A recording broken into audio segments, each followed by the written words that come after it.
First നമ്മൾ government സീറ്റ്സിനെ പറ്റി മാത്രം പറയുവാണെങ്കിൽ, അത് ഈ VCA കൗൺസിലിംഗ് ത്രൂ ഉള്ള 4 കോളേജും ബെറ്റർ ആണോന്നില്ല.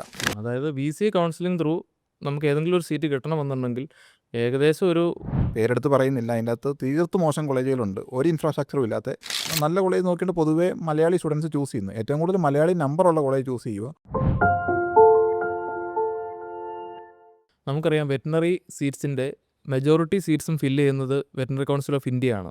അപ്പം ഈ വീഡിയോയിൽ നമ്മൾ ചെറിയൊരു ഇൻഫർമേഷൻ പാസ് ചെയ്യുന്നപ്പോൾ ഓരോ കാറ്റഗറി സീറ്റ്സിന് കട്ട് ഓഫ് എങ്ങനെയായിരിക്കും എന്നുള്ളതാണ്. അറൗണ്ട് ഒരു cut off, VCA cut off, all India cut off എന്ന് പറയാം വെറ്റിനറി സംബന്ധിച്ച്. ഫസ്റ്റ് നമ്മൾ ഗവൺമെൻറ് സീറ്റ്സിനെ പറ്റി മാത്രം പറയുവാണെങ്കിൽ കേരള അല്ലെങ്കിൽ അതർ സ്റ്റേറ്റ്സ് എന്ന് പറയാം. കേരളത്തിലെ 15%, ഓൾ ഓവർ ഇന്ത്യയിലെ എല്ലാ സ്റ്റേറ്റിലെ ഗവൺമെൻറ് കോളേജിൽ 15% ഫില്ല് ചെയ്യുന്നത് VCA ആണ്. അതെ. വെറ്റിനറി കൗൺസിൽ ഓഫ് ഇന്ത്യ അവർ നടത്തുന്ന അലോട്ട്മെൻറ്റിലാണ്. അതിൻ്റെ ഒരു കട്ട് ഓഫ് ഏകദേശം ഒരു 35K ഒക്കെയാണ്. അതായത് all India rank all India 35K എങ്കിലും ഉള്ളവർക്കാണ് ഗവൺമെൻറ് സീറ്റ് കിട്ടുന്നത് അല്ലേ? അതെ, എന്തെങ്കിലും ഒരു പോസിബിലിറ്റി ഉള്ളത്. അതുപോലെ തന്നെ പ്രൈവറ്റ് സീറ്റും ഉണ്ടല്ലോ, കുറച്ച് കുറച്ച് അല്ലാത്ത സീറ്റ്സും ഉണ്ടല്ലോ VCA counselling through. VCA counselling through 15% private കോളേജിലുള്ള ഒരു കോട്ടയുണ്ട്. അതെ, 4 കോളേജുകളിലെ കുറച്ച് ഏതാനും സീറ്റുകൾ ഓൾമോസ്റ്റ് ഒരു എത്ര പെർസെൻറ്റേജ് ഉണ്ടാവും? 15% പ്രൈവറ്റ് കോളേജുകളിലെ സീറ്റും ഫില്ല് ചെയ്യുന്നത് VCA ആണ്. നോർത്ത് ഇന്ത്യയിലുള്ള 4 കോളേജ് അതിൻ്റെ അകത്തുണ്ട്. അവിടെ ഈ പറഞ്ഞ പോലെ ഒരു 1,30,000 ഒക്കെ റാങ്ക് വേണം കിട്ടണമെങ്കിൽ. അതായത് VCA കൗൺസിലിംഗ് ത്രൂ നമുക്ക് ഏതെങ്കിലും ഒരു സീറ്റ് കിട്ടണമെന്നുണ്ടെങ്കിൽ ഏകദേശം ഒരു 1,35,000 ഓൾ ഇന്ത്യ റാങ്ക് വരണം അല്ലേ? അതെ, തീർച്ചയായിട്ടും. പിന്നെ നമ്മൾ പറഞ്ഞു മിക്ക എല്ലാ പ്രൈവറ്റ് കോളേജിലും പകുതി സീറ്റ് അവർ തന്നെയാണ് ഫില്ല് ചെയ്യുന്നത് മാനേജ്മെൻറ്റ് സീറ്റായിട്ട് അല്ലേ? അവർ തന്നെയെന്ന് പറഞ്ഞാൽ അവിടുത്തെ സ്റ്റേറ്റ് കോട്ടയുടെ കൗൺസിലിംഗ് ത്രൂ ആണ് ഫില്ല് ചെയ്യുന്നത്, നീറ്റ് ബേസ്ഡ് ആയിട്ട്. അതായത് അവിടുത്തെ ഒരു ഗവൺമെൻറ് യൂണിവേഴ്സിറ്റി അണ്ടറിൽ ഉള്ള സർട്ടിഫിക്കേഷൻ കൗൺസിലിംഗ് നടത്തി അവർ ഫില്ല് ചെയ്യുന്നത്. അതെ. അതിൽ ഈ പ്രൈവറ്റ് VCA കൗൺസിലിംഗ് ഇല്ലാത്ത കോളേജ് ഇതിൻ്റെ അകത്തുണ്ട്. കാരണം റെക്കഗ്നൈസ്ഡ് ആകാത്ത എന്ന് പറഞ്ഞാൽ ന്യൂ കോളേജ് ഉണ്ട്, ഈ പറഞ്ഞ പോലെ 5 ഇയർ ആയ കോളേജ് ഉണ്ട്. അതിൻ്റെ അകത്ത് ആക്ച്വലി നിങ്ങൾക്ക് ഏറ്റവും അതിലാണെങ്കിൽ കൂടുതൽ സീറ്റ്സും പ്രൈവറ്റ് കോളേജിലെ കൂടുതൽ സീറ്റ്സും വരുന്നത് ഈ പറഞ്ഞ മാനേജ്മെൻറ്റ് കോട്ടയിലാണ് ആക്ച്വലി.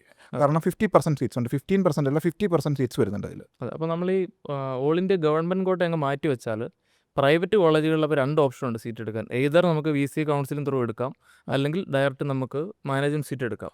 അതെ, അത് ഈ VCA കൗൺസിലിംഗ് ത്രൂ ഉള്ള 4 കോളേജും ബെറ്റർ ആണോന്നില്ല. നമ്മൾ അവിടെയാണ് നമുക്ക് ആ മാനേജ്മെൻറ്റ് സീറ്റിൻ്റെ ഒരു അഡ്വാൻറ്റേജ് ഇരിക്കുന്നത്. കാരണം ഈ ഗവൺമെൻറ് പറയുന്ന ഫീസ് തന്നെയാണ് VCA കൗൺസിലിംഗ് ത്രൂ ആണെങ്കിലും മാനേജ്മെൻറ്റ് സീറ്റ് ആണെങ്കിലും കോളേജുകൾ ചാർജ് ചെയ്യുന്നത്. അതെ. അതേസമയം ഒരു മാനേജ്മെൻറ്റ് സീറ്റ് ആകുമ്പോൾ നമുക്ക് ഏത് കോളേജാണോ ബെറ്റർ എന്ന് നോക്കി ഏറ്റവും പ്രീമിയം കോളേജ് നമുക്ക് ചൂസ് ചെയ്യാം. അതേസമയം VCA കൗൺസിലിംഗ് ആണെങ്കിൽ അത് നമുക്ക് അലോട്ട്മെൻറ്റ് അനുസരിച്ച് നമ്മുടെ മാർക്ക് ഓർഡറിൽ വെയിറ്റ് ചെയ്ത് ഏത് കോളേജ് ആയിരിക്കും എന്നുള്ളത് നമുക്ക് ഒരു പ്രത്യേകിച്ച് ഒരു ഐഡിയ കാണത്തില്ല. അത് ഈ VCA കൗൺസിലിംഗ് ആകെ 4 കോളേജേ ഉള്ളൂ. അത് 4ഉം പ്രീമിയം ആണെന്ന് പറയാൻ പറ്റത്തില്ല, പേരെടുത്ത് പറയുന്നില്ല. അതിൻ്റെ അകത്ത് തീർത്തും മോശം കോളേജുകളുണ്ട്, ഒരു ഇൻഫ്രാസ്ട്രക്ചറും ഇല്ലാത്ത കോളേജും അതിൻ്റെ അകത്ത് ഇൻക്ലൂഡഡ് ആണ്.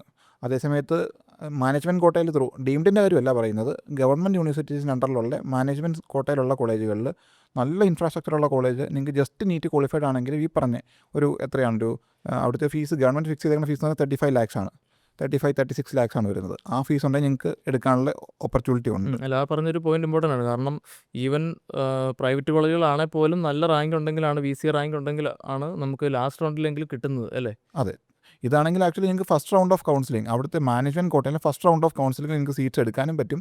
ഈ പറഞ്ഞ ഫീസ് സെയിം ആയിരിക്കും. എനിക്ക് ഈ പറഞ്ഞ മലയാളി നോർത്ത് ഇന്ത്യ ആണ് എന്തായാലും ഇതിൻ്റെ അകത്ത് ഏറ്റവും ബെറ്റർ കോളേജ് എടുക്കണമെങ്കിൽ ഏറ്റവും കൂടുതൽ മലയാളിയുടെ നമ്പറുള്ള കോളേജ് എടുക്കും. അതാണ് ഏറ്റവും ബെറ്റർ ഓപ്ഷൻ. അപ്പോൾ അതിന് ഏറ്റവും നല്ലത് മാനേജ്മെൻറ്റ് കോട്ടയിലാകുമ്പോൾ ഈ പറഞ്ഞ പോലെ ഏറ്റവും നല്ല കോളേജ് നിങ്ങൾക്ക് ചൂസ് ചെയ്യാൻ പറ്റും. അതിൻ്റെ അകത്ത് മാനേജ്മെൻറ്റ് കോട്ട എന്ന് പറഞ്ഞാൽ ഇത് മെറിറ്റ് ഓർഡറിലാണ് ഫില്ല് ചെയ്യുന്നത്. സോ നിങ്ങൾക്കൊരു മെറിറ്റ് ബേസ്ഡ് അഡ്മിഷൻ ആയതുകൊണ്ട് നിങ്ങൾക്ക് ലോൺ കിട്ടാനോ അങ്ങനത്തെ കാര്യങ്ങൾക്കൊന്നും ബുദ്ധിമുട്ട് വരുന്നുമില്ല.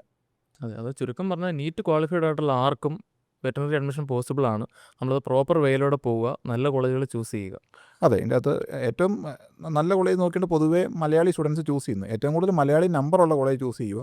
അതുപോലെ തന്നെ ഏറ്റവും കൂടുതൽ ഇൻഫ്രാസ്ട്രക്ചറും കാര്യങ്ങളും എല്ലാം മലയാളി ഫാക്കൽറ്റീസ്, ഫുഡ്, ഇതെല്ലാം നോക്കിയിട്ട് ഏറ്റവും കൂടുതൽ മലയാളി നമ്പറുള്ള കോളേജിൽ തന്നെ നിങ്ങളുടെ ബാച്ചിൽ മിനിമം ഒരു 20 സ്റ്റുഡൻസ് എങ്കിലും ഉണ്ടെന്ന് ഉറപ്പ് വരുത്തിയിട്ട് മാത്രം അഡ്മിഷൻ എടുക്കുക. Okay, thank you.